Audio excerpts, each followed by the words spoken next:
আমরা ইসলামের অনুশাসন, ইসলামী তালিম, তেহজিব তামাদ্দুন সংরক্ষণে আমরা কাজ করি। ওলামায়ে উম্মতের যা কাজ সেগুলো আমরা করি। আমাদের কোনোটা অরাজনৈতিক প্ল্যাটফর্ম থাকে, কোনোটা রাজনৈতিক প্ল্যাটফর্ম থাকে। হেফাজতের জন্মলগ্ন থেকেই আমরা এভাবেই করে আসছি।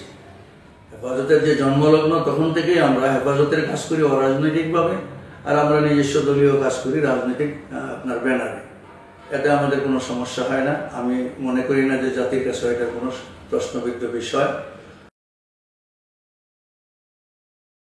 আপনি জানেন যে বর্তমান অন্তর্বর্তীকালীন সরকারের 1 বছর হয়ে গেছে, 1 বছরের বেশি সময় হয়ে গেছে। তো 1 বছরে ওনাদের কর্মকাণ্ড আপনাদের কাছে কেমন লেগেছে, আপনারা আলেম সমাজ হিসাবে? আর বিশেষ করে যে আমরা জানি যে হেফাজতের বিচার প্রক্রিয়ার কিছু কথা আমরা বিভিন্ন মিডিয়ার মাধ্যমে বা জানতে পেরেছি যে বিচার কাজ হবে বা হবে না, এই ধরনের। আপনি হেফাজতের একজন কেন্দ্রীয় নেতা হিসাবে, জমিয়তের একজন কেন্দ্রীয় নেতা, সহসভাপতি হিসাবে আপনার কাছে কি তথ্য আছে যে হেফাজতের বিচার আসলে কি হবে কিনা? বিগত ফ্যাসিস্ট সরকারের পতনে বিশেষ করে জমিয়তুল উলামা ইসলাম বাংলাদেশ, আমার জানা মতে কওমি অঙ্গনের মধ্যে সবচেয়ে প্রকাশ্য ভূমিকা রেখেছে ছাত্র জনতার কাতারে দাঁড়িয়ে। এরপর ফ্যাসিস্ট সরকারের পতনের পরে আমরা অন্তর্বর্তীকালীন যে সরকার পেলাম, সেই সরকারের কাছে আসলে আমাদের আশা ভরসা অনেক কিছুই ছিল। কিন্তু বিগত 1 বছর পার হওয়ার পরেও কিছু কিছু যদিও সংস্কার কাজ ইতিমধ্যে হাতে নিয়েছেন, বিচার প্রক্রিয়াও শুরু হয়েছে। কিন্তু এটা আক্ষেপের সঙ্গেই বলতে হয়, হেফাজতে ইসলাম বাংলাদেশের উপরে যে নির্যাতন, নিপীড়ন বিগত সরকারের আমলে, বিশেষ করে শাপলার যে গণহত্যা এবং হাজার হাজার আহত নিরস্ত্র নিরীহ মানুষের উপরে রাতের অন্ধকারে এক আগ্রাসী আক্রমণের শিকার আমরা হয়েছিলাম। এর বিচার প্রক্রিয়াটা আমার দৃষ্টিতে আশানুরূপ শুরুটা হয়েছে বলেও আমি মনে করি না। যেটা একটা অপ্রিয় সত্য। এটা বিশেষ করে জুলাই ঘোষণাপত্র যেটা আসলো, সেই জুলাই ঘোষণাপত্রের মধ্যে পিলখানা হত্যাকাণ্ড এবং 13 সালের শাপলার হত্যাকাণ্ডের কথাটা অনুল্লেখ থাকা, এটাও আমাদের জন্য একটা বিস্ময়ের বিষয়।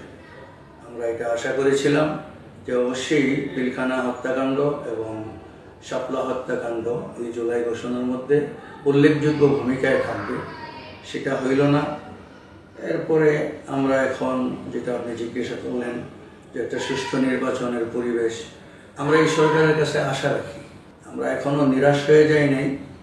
এই সরকারের সমস্ত কর্মকাণ্ড নিয়ে বিশ্লেষণ করারও এখন সুযোগ নেই অল্প সময়ে। আমাদের কিছু আশার সঞ্চার হয়েছে না এটাও বলবো না, আর সঙ্গে সঙ্গে আমাদের সব কিছু বাস্তবায়ন হচ্ছে এটাও বলবো না। অনেক কিছুর মধ্যে আমাদের প্রশ্ন আছে। ঐক্য কমিশন নিয়ে বহু চুলচেরা বিশ্লেষণ বিভিন্ন জিনিস নিয়ে করা হলো, কিন্তু জাতিসংঘের মানবাধিকার কমিশন এর অফিস করতে যে বাংলাদেশে দেওয়া হলো, সেই বিষয়টা নিয়ে কোনো আলোচনা বর্তমান অন্তর্বর্তীকালীন সরকার করেনি এবং এইটা অতি কৌশলে এড়িয়ে গিয়েছে। এটাই আমাদের মনে হয়েছে। এই ব্যাপারে ওই জায়গা থেকে আমাদের যথেষ্ট প্রতিবাদ আমরা অব্যাহত রেখেছি। আমরা আশা করতেছি ইনশাআল্লাহ বাংলাদেশের আপামর জনসাধারণের সম্মিলিত প্রতিবাদের মুখে আমরা আমাদের কাঙ্ক্ষিত ফলাফল উদ্ধার করতে সক্ষম হব। হেফাজতে ইসলাম আমরা জানি যে একটি অরাজনৈতিক সংগঠন, যেটি আপনারাও জানেন বা আপনারা বলেও থাকেন। কিন্তু হেফাজতের যারা নেতৃত্ব দিচ্ছেন তারা কোনো না কোনো দলের সাথে ইনভলভ। কেউ মামুনুল হকের দলে, কেউ আপনার ইসলামী আন্দোলনের দলে থাকতে পারে, কেউ ইসলামী ঐক্য জোটে, আপনারা আছেন জমিয়তে। এখন আপনারা মিলে যে হেফাজত ঘরনার আপনারা যে কওমি যে ওলামায়ে কেরাম আছেন, আপনারা কি আগামী নির্বাচনের কোনো নিজস্ব কোনো জোট করবেন নাকি অন্য কোনো জোটে যাবেন? আমরা ইসলামের অনুশাসন, ইসলামী তালিম, তেহজিব তামাদ্দুন সংরক্ষণে আমরা কাজ করি। ওলামায়ে উম্মতের যা কাজ সেগুলো আমরা করি। আমাদের কোনোটা অরাজনৈতিক প্ল্যাটফর্ম থাকে, কোনোটা রাজনৈতিক প্ল্যাটফর্ম থাকে। হেফাজতের জন্মলগ্ন থেকেই আমরা এভাবেই করে আসছি। হেফাজতের যে জন্মলগ্ন তখন থেকেই আমরা হেফাজতের কাজ করি অরাজনৈতিকভাবে, আর আমরা নিজস্ব দলীয় কাজ করি রাজনৈতিক আপনার ব্যানারে। এতে আমাদের কোনো সমস্যা হয় না। আমি মনে করি না যে জাতির কাছে এটা কোনো প্রশ্নবিদ্ধ বিষয় বা আগামী নির্বাচনের বিষয়। আমরা সবসময় ঐক্যের পক্ষে। জমিয়ত উলামা ইসলাম বাংলাদেশ সবসময় ঐক্যবদ্ধ আন্দোলনে বিশ্বাসী, ঐক্যবদ্ধ প্ল্যাটফর্মে বিশ্বাসী। আল্লামা নুর হোসেন কাসেমী রহমতুল্লাহ আলাইহি নিকট অতীতে সকল সমমনা ইসলামী দলগুলোকে একত্রিত করণে হযরত কাসেমী সাহেব রহমতুল্লাহ আলাইহির ভূমিকাই সবচেয়ে বেশি। তিনি এই সকলকে নিয়ে চলতেন। আমাদের এই চলার গতি অব্যাহত আছে।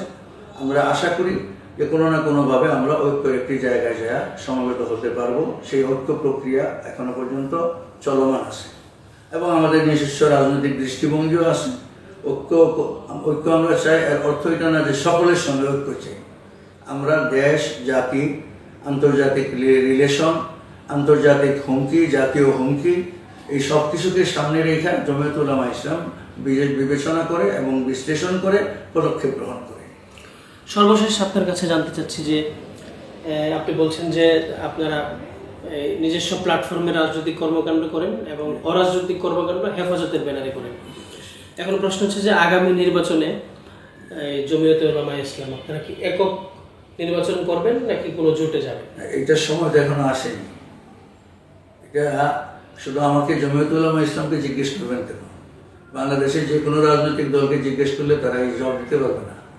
বিএনপিকে জিজ্ঞেস করেন, তারা কি বলতে পারবে যে আমরা জোট করছি? আমি মনে করি প্রত্যেকেই তার নিজস্ব গতিতে চলমান এবং প্রত্যেকেই তার মতো করে সে ভাবছে। প্রত্যেক দল, আমরা ইনশাআল্লাহ ভাবছি, আশা করি যে জাতিকে আমরা ভালো একটা কিছু উপহার দিতে পারবো। আমরা জানি যে আপনি নির্বাচন করবেন, আপনি জমিয়ত উলামা ইসলামের সহসভাপতি হিসাবে দায়িত্ব পালন করছেন। আপনি কোন আসন থেকে নির্বাচন করবেন এবং আপনার নির্বাচনের প্রস্তুতি কেমন আছে? আসলে দলগতভাবে যেহেতু জমিয়ত উলামা ইসলাম নিবন্ধিত রাজনৈতিক দল, অবশ্যই নির্বাচনমুখী দল। ইতিমধ্যেই আমাদের কেন্দ্র থেকে প্রায় শতাধিক প্রার্থীর নাম ঘোষণা করা হয়েছে। সেখানে আমার জন্য নরসিংদী সদর আসন থেকে আমার নাম ঘোষিত হয়েছে। আলহামদুলিল্লাহ আমাদের কর্মতৎপরতা চলমান আছে। দল যদি আমার এই নমিনেশন পর্যন্ত যায় আর অব্যাহত রাখে, তাহলে ইনশাল্লাহ আমি কি করব, সাধ্যমতো আমি চেষ্টা করব। নির্বাচনের জন্য প্রস্তুতি সম্পন্ন হয়েছে আলহামদুলিল্লাহ। changetv.press এক ফোঁটা হলুদ নেই।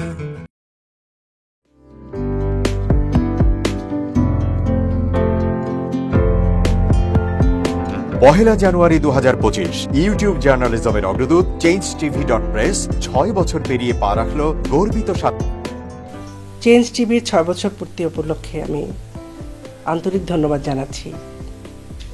এই চ্যানেলটি সত্যিকার অর্থে মানুষের অন্তর এবং মন নিয়ে কাজ করে, জনগণ নিয়ে কাজ করে, জনগণ থেকে জানতে চায় এবং সেই জানতে চাওয়া বিষয়টি সর্বমহলে পৌঁছে দেয়। সুতরাং আমি দেখেছি চেঞ্জ টিভির অনেকগুলো অনুষ্ঠান, সবগুলো আমাদের নিজেদেরগুলি সহ তারা চমৎকারভাবে উপস্থাপন করেন এবং তাদের একটা বড় ধরনের তাদের দর্শক রয়েছে। সকলকে শুভেচ্ছা জানাচ্ছি চেঞ্জ টিভির সাথে থাকবার জন্য এবং ভবিষ্যতেও চেঞ্জ টিভি আমরা যা বলতে চাই, আমরা যা করতে চাই, সেই বিষয়গুলো নিয়ে আমাদের সাথে থাকবে এবং রাষ্ট্রের সাথে থাকবে, জনগণের সাথে থাকবে। এমনি একটি পরিবর্তনের মধ্য দিয়ে, স্বপ্নের মধ্য দিয়ে চেঞ্জ টিভি এগিয়ে যাক, সেটাই আশা করছি আজকে তাদের 6 বছর পূর্তিতে। ধন্যবাদ সকলকে। changetv.press এক ফোঁটা হলুদ নেই।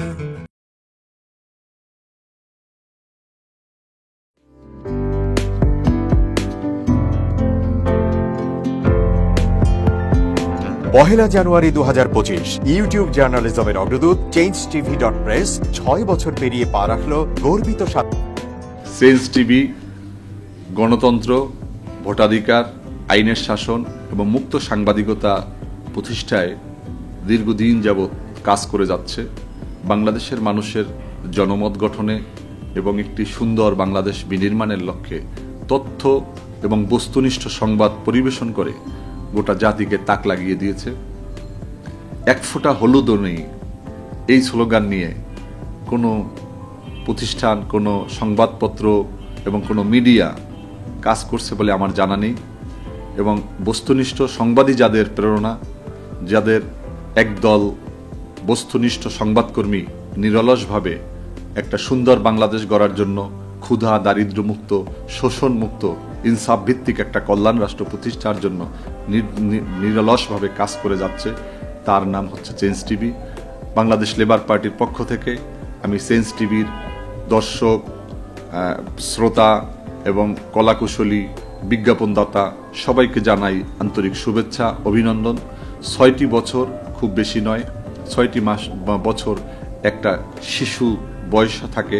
এই শিশু বয়সে চেঞ্জ টিভি যা অর্জন করেছে তা কৈশোরে গিয়ে হয়তো আরও অনেক অনেক বড় আকারে ধারণ করবে। আমি বিশ্বাস করি যে বাংলাদেশের চেঞ্জ টিভি শুধু অনলাইন ভিত্তিক নয়, এটাকে আমরা স্যাটেলাইট হিসাবে দেখতে চাই। বাংলাদেশের মানুষ এই চেঞ্জ টিভির মাধ্যমে আরেকটি স্বপ্নকে তারা বাস্তবায়নের দিকে এগিয়ে যাবে। changetv.press, এক ফোঁটা হলুদ নেই।